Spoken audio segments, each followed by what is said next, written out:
All right, so nobody is pretending that the 49ers put a good product out on the field against the Seattle Seahawks on Sunday. And nobody is pretending that this 49ers offense or 49ers team as a whole has performed as well as it has, especially in the past two seasons. But you can go back to 2021 for yet another NFC title game appearance. Nobody's pretending that. But there are people coming out and saying that the 49ers should burn this all down, that they should fire Shanahan, that Brock Purdy is now all of a sudden a bust, that he's not their quarterback of the future. And they're doing this based on no hard data whatsoever. Here's the truth. The 49ers ranked number one offensively in 2022 under Kyle Shanahan, number one offensively in 2003 under Kyle Shanahan. And this season, they've slipped down to number 6. There are some bizarre shifts that have occurred within the stylistic nature of the 49ers offense, which I'm going to go into over the course of this video. But by no means are they a poor offense. They had a bad game, very obviously, against Seattle, but they're still the number 6 offense by defense adjusted value over average, DVOA, this season. And they were historically good in 2022 and 2023. They were comparable to the greatest show on turf Rams in 2022 and 2023. So Shanahan is less than a year away from presiding over a historically good offense. And while he is definitely in a slump this season, and I get it, while injuries also have played a role in that, and while the result Sunday was brutal against the mediocre Seattle defense, he's nowhere near firing territory. And there's one thing that extreme takes that are histrionic. The word histrionic is great. It means being overly dramatic just to get attention. The only thing that extreme takes and extreme histrionics do is expose those who are casuals, those who don't actually know what they're talking about. Ted Nguyen was interacting with somebody on Twitter who said that from 2019 to 2021, Kyle Shanahan was a genius, but we've been telling him to adjust since 2021. And I said, wait a minute. From 2019 to 2021, the 49ers didn't have close to the top offense in the league. They're top 5, top 6 a couple times, but they weren't the top offense in the league. And then in 2022 and 2023, they were by far the top offense in the league. So what this guy was saying, and he was saying it loudly, he was getting his Twitter megaphone out. He was saying that Shanahan, as the coordinator and coach of an offense that was far from number one, was a genius. But Shanahan, as the leader of an offense that was historically good, number one in 2022 and 2023, needed to adjust to whatever he told him to adjust to on Twitter. And I said, why don't you just admit that you don't know what you're talking about? You don't know which year the 49ers had a good offense and which year they didn't have a good offense. You just don't know what you're watching. And so many of these takes that we see in this social media ecosystem now are coming from people who very clearly do not know what they are watching. The 49ers, offensively and defensively this year, just as a whole, have still been one of the most efficient teams in football. The disconnect comes because they're only 5-5 right now. They have obviously underperformed their efficiency. That can happen over a 10-game sample size. This is not a full 17-game season, not even close to a baseball season at 162 games where the averages typically even out. In football, you definitely do have to have luck break in your favor over the course of the shorter season. The 49ers have not closed games out well this year. That's why they sit here on the team tier chart with their offense actually far to the right. That's on the x-axis. So the offense behind really only looks like 4 teams, maybe the Bengals as well. But Washington, Baltimore, Buffalo, and Detroit have had more efficient offenses. They're a little bit above average on the defensive side of the football. They're not in a bad position here. Where they are in worse position is record-wise at 5-5. And that's what counts. I get it. But it's also not what's most predictive for the future. And we have to understand that sample sizes are definitely a part of this. And we have to understand that the 49ers have a track record, and Shanahan has a track record of turning things around and ultimately delivering over the long run. Does that necessarily happen over the course of one season? No. Coaches have bad seasons. Bill Walsh had bad seasons. The 81 49ers won it all. 82, 83, not as good, especially 82. 1983, they lost to Washington in the NFC Championship game. Those of you who have been around watching these games for a little longer while, you probably still disagree with the holding penalty. Ronnie Lott there at the end. So the 49ers lose by a field goal to Washington in 83. They win the Super Bowl in 84. 85, 86, and 87, the 49ers do not win. In fact, in 1986, they lost 49-3 in the playoffs, the first game in the playoffs, to the New York Giants. So looking at that through the social media lens, like it's to me, because social media didn't exist back then, you see how some of these seasons went for the 49ers back in their dynastic years. And it would be like fire everybody all the time if Twitter had existed back then. Like, you would never hear the end of it in the mid to late 1980s as the 85 Bears won, as the 86 Giants killed the 49ers, as the 49ers is the number one seed in 87, lost to the Minnesota Vikings. It's funny because they finally got out of that rut. San Francisco finally got out of that rut in 1988 when they were 6-5. They were a game better than they are right now. And everybody wanted to fire, the social media iterations of everybody back then wanted to fire Walsh. The extreme fringe wanted to fire the head coach, and then he turned around and he won a Super Bowl. So these seasons are never defined in one-game referendums, and everybody wants to make a single season a referendum. You can't do that, let alone make a game a referendum. And that's what people are trying to do right now. Bottom line is the 49ers, they're somewhere between 1.5 to 2.5 underdogs against Green Bay. This next game has massive, massive swing potential for the 49ers. You've got this horizontal line shows the difference between a win and a loss when it comes to playoff chances. So high leverage game for San Francisco, also a high leverage game for Green Bay. If the 49ers win, they are going to be over 50% in terms of playoff probability. If they lose, they're going to be down underneath 15%. So from 15 to about 53, 54%, that is a huge, huge margin.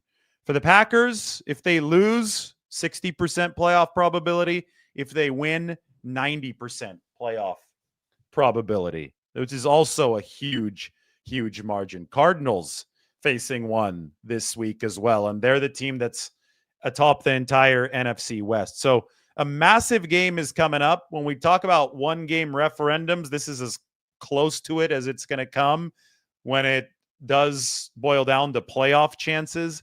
But it's not going to be a referendum on Kyle Shanahan and his tenure as the 49ers coach. He is undeniably in a slump right now. I've talked so much about that, but he has popped out of slumps before, and he would, if he weren't in a slump at any point, he would be the first head coach to not ever see a slump. Take a look at this.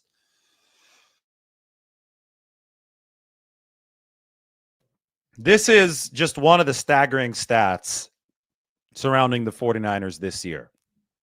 And this shows me that Kyle Shanahan has struggled this season without Christian McCaffrey, with the loss of Brandon Ayuk, the holdout of Brandon Ayuk happening before that injury, I think, has hurt the 49ers offensive process. But they're seeing less space than any other team in the NFL on the field this year. So Shanahan has obviously struggled in that regard. There are other statistical measurements that show a rather bizarre stylistic shift from the 49ers. They've gone from number 1 in the NFL over the past several seasons in yards after the catch to dead last, number 32. They've gone from having their quarterback release the ball relatively quickly to having their quarterback take the longest in the league in many of these games to release the ball. So Brock Purdy, because guys aren't as open, we talked about the separation, number 12 to number 32. Because guys haven't been as open, he's had to run around a lot more. There's a little less faith from the quarterback in Shanahan's system this year. It's clear as day when you watch how the 49ers operate. They've also gone from throwing the ball short to throwing the ball much longer downfield, and that correlates with the reduction in yak. Basically, what Shanahan had hung his hat on stylistically in the past is simply not happening at that level this year. The stylistic identity of the 49ers offense has made a weird shift, and that's what I wrote about here on Twitter. That being said, they're still at number 6 in DVOA. So that being said, they've still found a way to cobble things together. I've argued mainly due to the skill position talent that has been available. It's either Brock Purdy, George Kittle. Obviously, he missed the past game. That was something that was a factor in the 49ers' loss to the Seahawks. Christian McCaffrey has made some plays for the 49ers ever since he returned to help keep the offense afloat. You know, we can go through everybody, with Jawan Jennings probably taking the cake as the superstar of this 49ers offense. He's now emerged into that X receiver position. But regardless of what the 49ers have done to produce, especially on a per play basis, they're number 2 in yards per play. They have not seen commensurate point production. They're number 10 in points per drive. So they're number 2 when it comes to the production across the entire field. But when it comes to punching it into the end zone, they're number 10. How much of this falls on Shanahan? I think quite a bit. I mean, he's the guy that has to scheme players open. I think, you know, we talk about the separation numbers. How much of this falls on Shanahan? I think quite a bit. He's the guy that has to make sure that guys get open. And we know that the 49ers still have weapons who are capable of getting open. It's preposterous to say that they're not fast enough or that these guys can't generate separation on their own. It needs to all cohesively work within the system. So obviously, Shanahan has not been at his best. But Shanahan also has a track record. And if this is Shanahan at his worst, the number 6 offense in the league, well, you should probably go check in on some teams that have it much, much worse than the 49ers. You're not going to be the greatest show on turf every single season. So the goal for the 49ers right now, it's still the Super Bowl. I mean, the goal is still to go out there and capitalize on the roster that they do have, on the great quarterback that they do have. And to reach that, you have to keep your efficiency ranks in the same area that they've been, but you've got to convert them to wins. Danny G on Twitter had a great little breakdown here. The Niners offense ranked through 10 games. Danny G is an awesome follow, by the way. 2nd in total yards, 2nd in yards per play, 4th in adjusted net yards per pass attempt, 4th in rushing yards per attempt. So you got top 4, top 5 across the board there, but 8th in total points scored, 1st in average yards per drive, 10th in average points per drive. You've got to close the disconnect if you're the 49ers, and that disconnect lies in the last 2 rows that I just read. They had a drive against Seattle where they went 14 plays, yet those 14 plays did not yield a point, did not yield a giveaway, and did not yield a turnover on downs. I don't even know how that's possible. But that just really encapsulates what's happening this season, is that there's meat on the bone, but the 49ers aren't eating all of it at this point. But for the meat to get on the bone in the first place, they've got to be doing something right.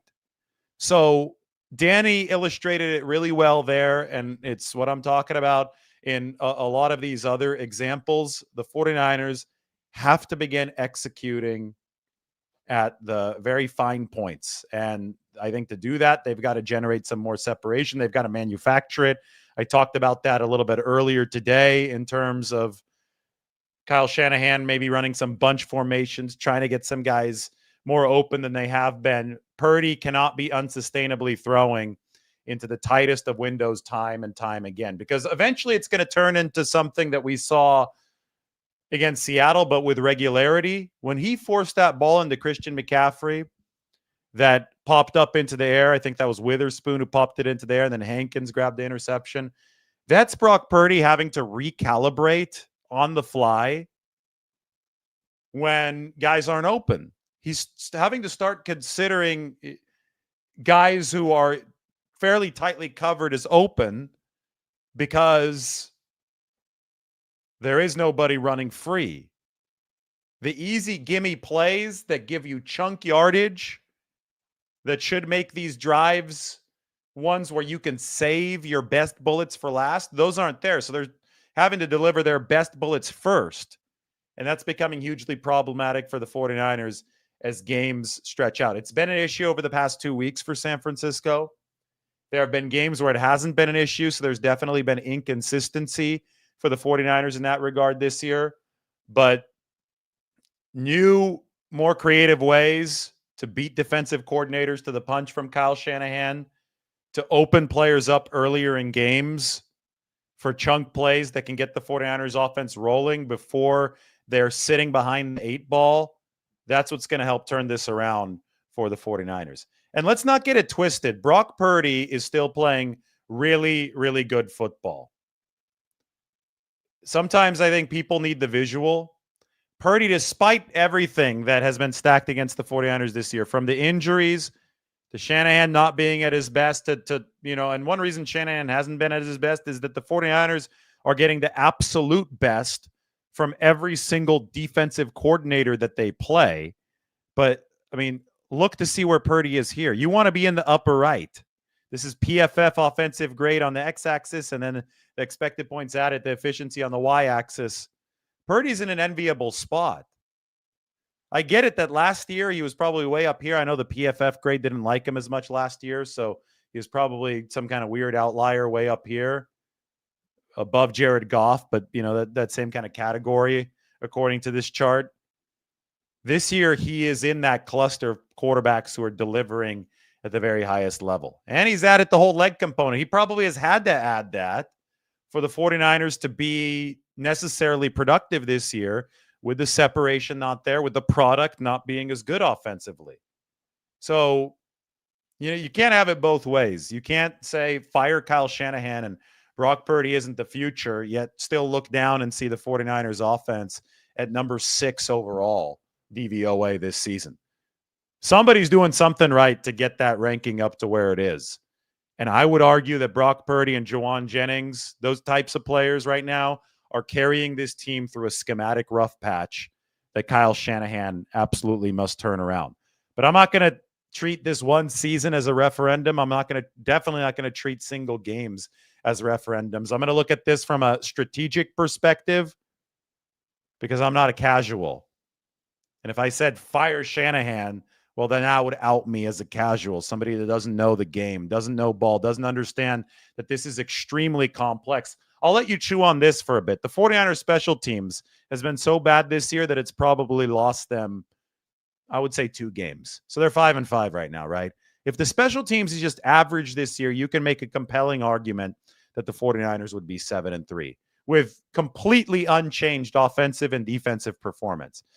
If the 49ers were 7-3 right now with better special teams, the conversation about both their offense and their defense would be completely different, even if the performance of those 2 units would be exactly the same. So what that shows you is that people use completely unrelated facets of the game to make their judgments about the offense and the defense. They allow special teams performance to bleed into their evaluation of somebody like Brock Purdy. And that ends up being completely unproductive because as you can see, Brock Purdy is definitely not any part of the 49ers problem. With Shanahan, I get it. He's responsible for the special teams. He's the head coach of the football team. They generally haven't been great ever since he's been the coach of the 49ers. But you can also zoom out and see that he's presided over teams that have been good enough to make it to the Super Bowl or at least the NFC Championship on a consistent basis. We're talking 2021, 2022, 2023, go back to 2019. In general, when players have been healthy enough, the 49ers have been really good under Kyle Shanahan. When they've had a ton of injuries and they have the most money in the NFL in injured reserve this year, there have been more struggles. 2020 comes to mind, this season going better than 2020, but they also have fewer injuries.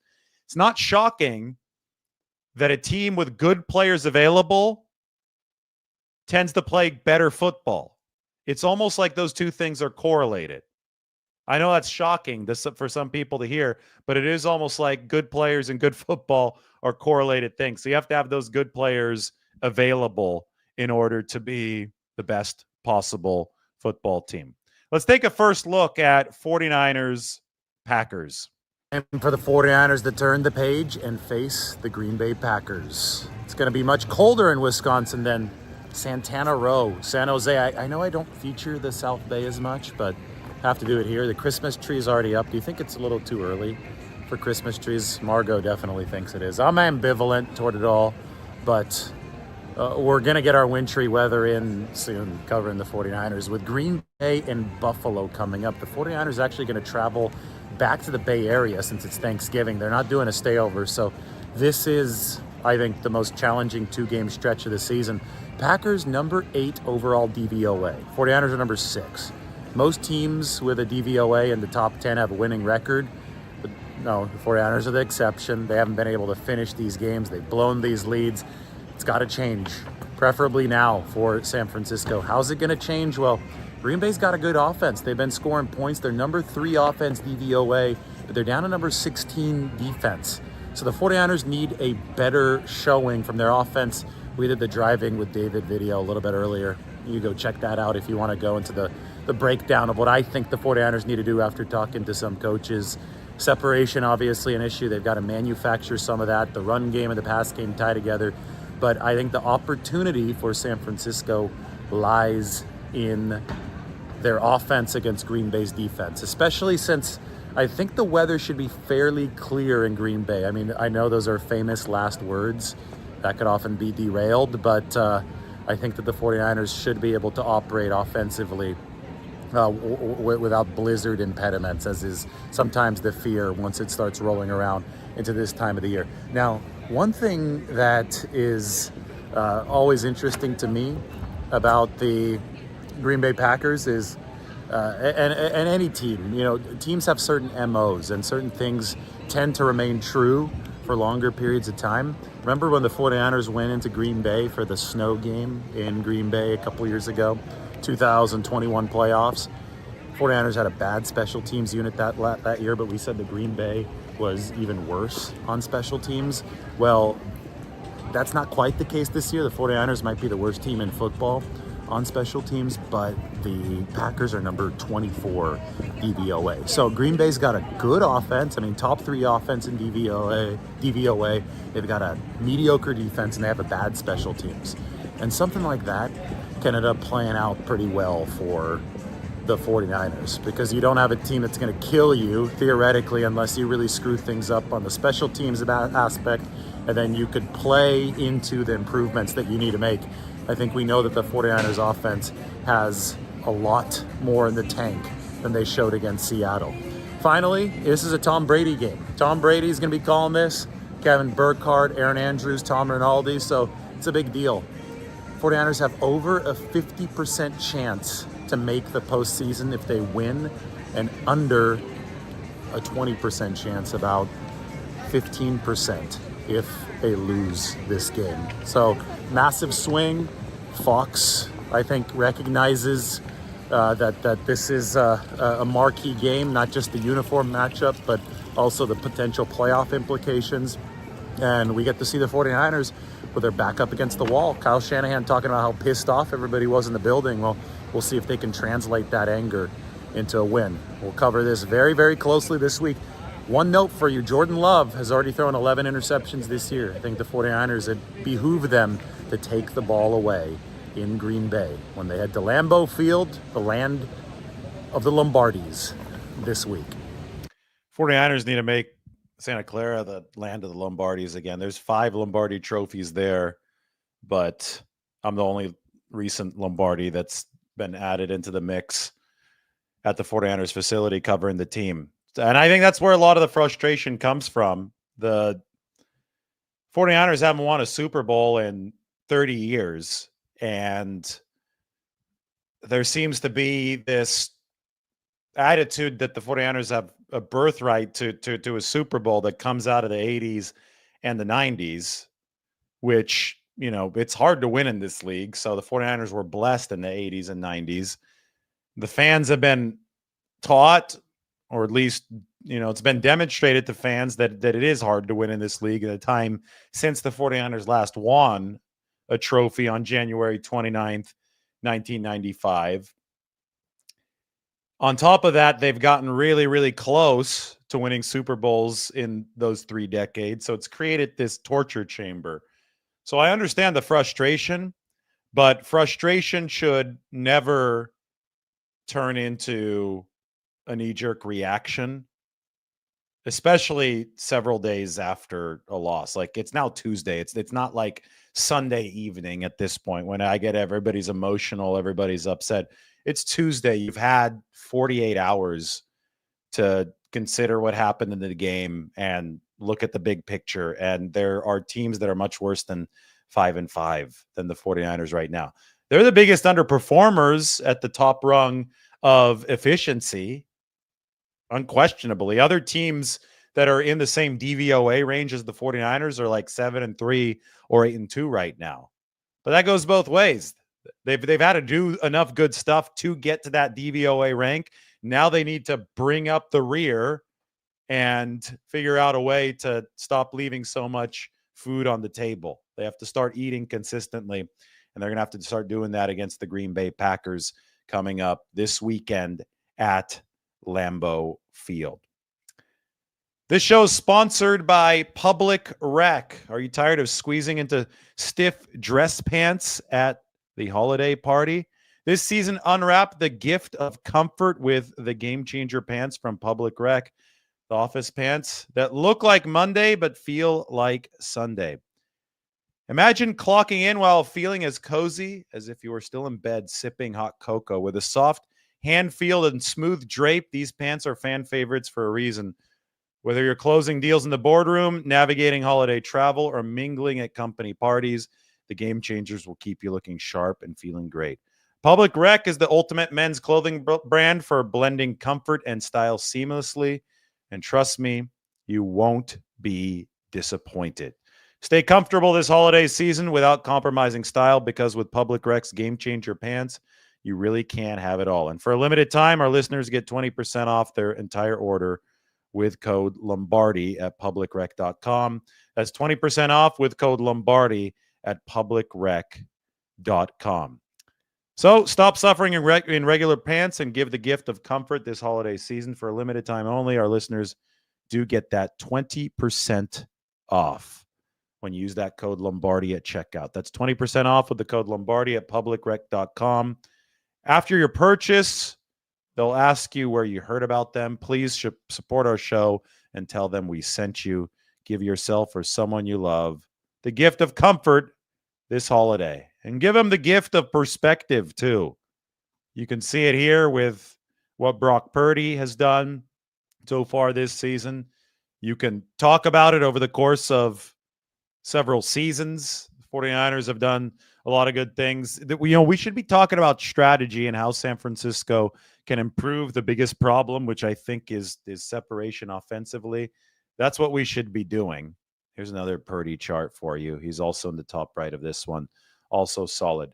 We can talk about strategy of how the 49ers can move their logo into even more favorable position. I know a lot of times it goes back to the special teams for San Francisco, and I think that a lot of the evaluation this year has They're coming off a particularly poor game offensively right now, and I think that's why the focus has really zeroed in on Shanahan. But knee-jerk reactions just aren't the way to go. 49ers still have a good coach. They still have a good operation. And just like many teams in the past, including Super Bowl winners who wore the 49ers uniform in the past, they have to figure out how to turn this around in the month of November with a game at Green Bay coming up. All right, we'll talk to you guys soon. Thanks for watching.